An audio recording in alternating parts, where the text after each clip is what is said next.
Você está pronta, minha vida? Tô.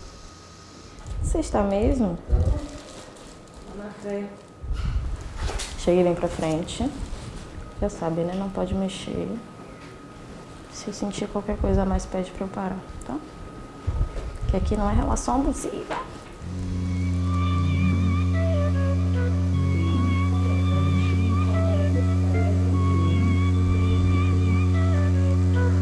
Tá bom, Jéssica?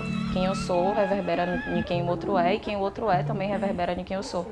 É meio que uma autorização coletiva. Então o trabalho ele tá nesse caminho por fazer parte da minha vida e por eu entender a tatuagem não como um processo vazio, mas como um processo com significado e missão.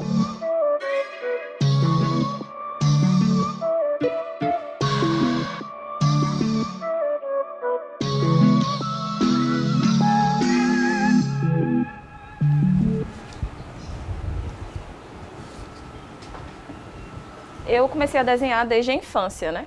Eu sempre fui muito estimulada, tanto por minha mãe quanto pelas escolas que eu passei. Mesmo sendo escolas públicas, elas tinham a matéria de artes, né? Que foi um diferencial muito grande.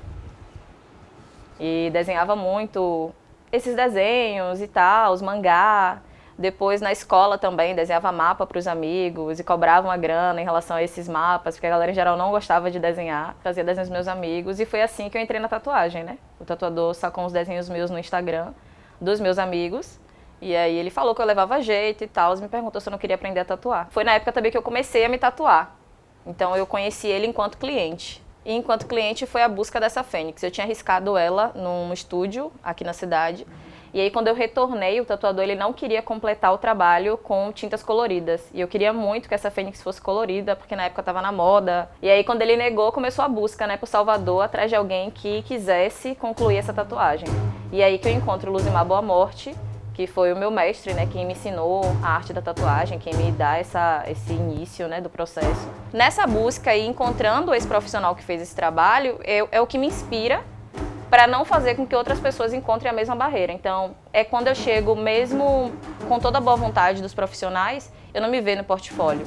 É um portfólio feito numa página branca. Aquilo nunca vai se aproximar da minha pele. Então, eu começo a trabalhar com papéis marrons, pensando em mim mesmo, nas pessoas que estão ao meu redor, no meu público-alvo, para que eles se sintam realmente o público-alvo. Eu fiz algo voltado pra gente, pra nós. Então é papel marrom em vários tons, é você entender como funciona na sua pele, mandar um desenho pro cliente e ele se vê naquela arte, sabe? E não só isso, mas entender o que culturalmente pode reconectar a gente enquanto população.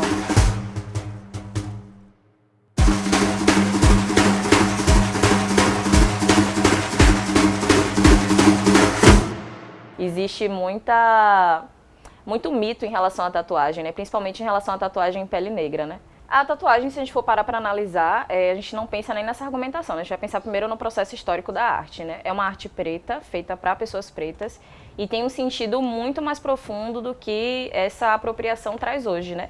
Que a tatuagem ela é trazida muito a partir de um lugar apenas estético. E a tatuagem, para os povos pretos, para outras culturas, sempre foi um processo ritualístico. Inclusive é um processo ritualístico de sangue, né? Então você tem uma marcação, ela tem um significado para você na sua vida. Quando você marca algo em sua pele, você está colocando uma energia nesse corpo, né? De certa forma você vai carregar isso pro resto da sua vida e isso interfere no seu caminho, né? Que eu acho que você com certeza vai lembrar da época da tatuagem de cadeia. Quem tem tatuagem de cadeia e quem não tem. O que é a tatuagem de cadeia, né? Porque a tatuagem de cadeia é a tatuagem no corpo preto. Porque hoje você escuta falar sobre trash tattoo e várias pessoas brancas fazendo várias coisas bizarras. Não bizarras, né, mas com uma estética considerada bizarra, né, uma estética mais estourada, mais tida como mal feita, algo que não almeja a perfeição mesmo, que já é feito naquele sentido. Mas que quando está no corpo preto é considerado tatuagem de cadeia.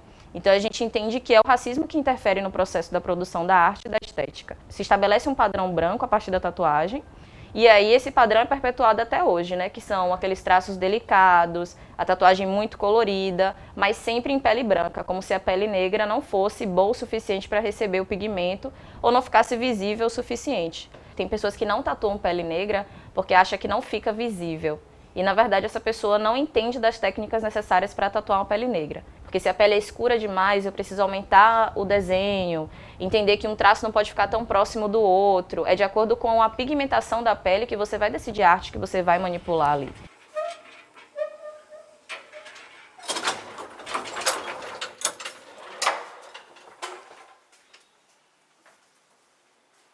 E se você apresenta para as pessoas uma arte com características negroides, você vê a recusa automática, sabe?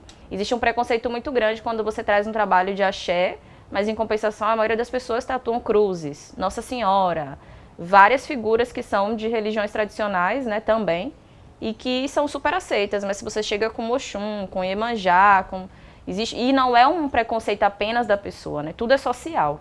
Eu não crio um preconceito sozinha, então eu também não rejeito sozinha essa arte.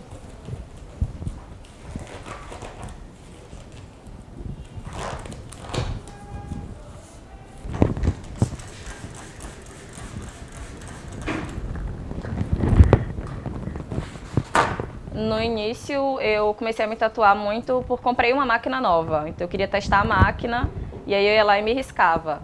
Aí depois foi em momentos específicos.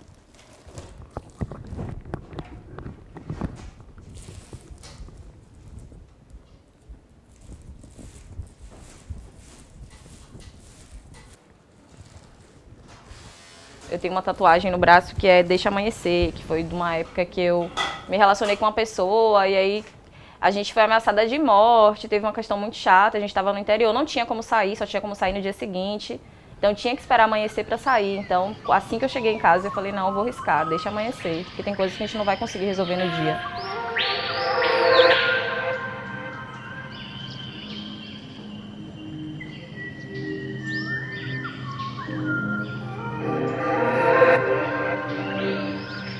E eu sou quase um livro de autoajuda, né?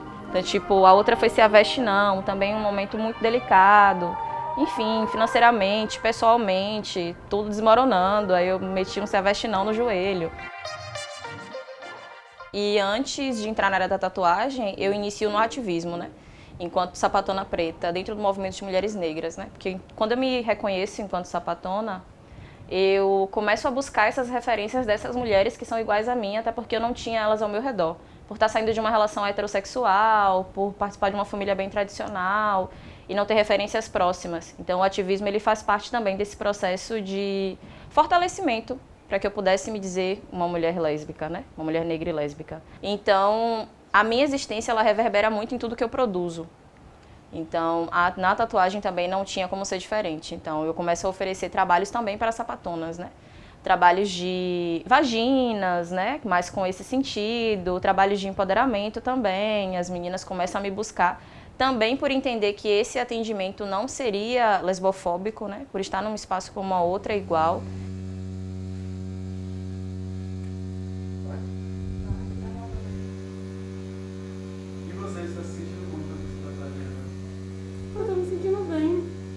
Essa questão de ser observada que é bem...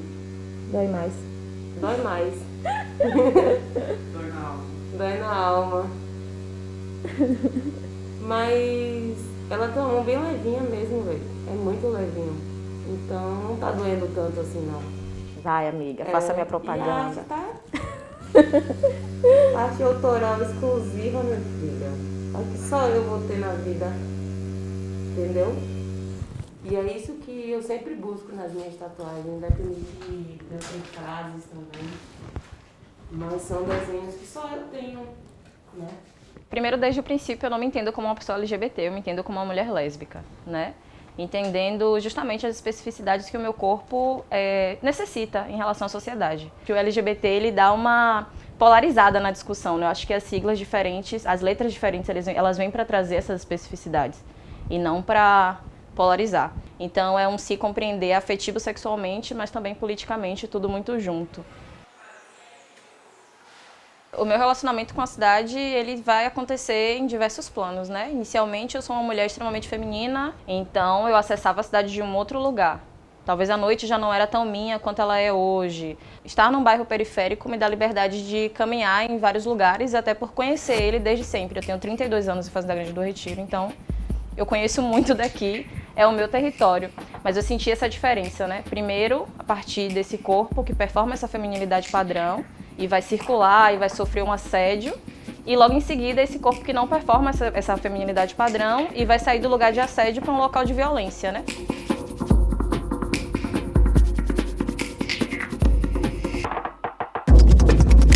A tatuagem, ela vai fazer esse serviço griot. Então, griots eram as pessoas mais antigas, né, tradicionais, pensando numa cultura afro-referenciada. Eram as pessoas que contavam as histórias das lendas, do que acontecia, e eram aquelas pessoas que eram consideradas sábias. Então, eram os griots. Eles iam, né, de território em território levando essas histórias, né, pensando até na nossa cultura, que ela é muito mais oral do que escrita. E o corpo, ele é um território griot. Se ele é um território griot, ele está contando uma história. Então, meu trabalho ele tem essa identidade afro-referenciada e já pensando nesse trânsito que esse corpo vai fazer, que é para fazer essa reconstrução estética. Então, a ideia da tatuagem é um processo griot. Ela vai contar a história de acordo com que lugar que esse corpo for transitar. Tem tatuagens minhas nos Estados Unidos, tem tatuagem minha na Alemanha, tem tatuagem minha no Brasil inteiro. Então, a ideia justamente do meu trabalho é entender que esse corpo é um corpo griot.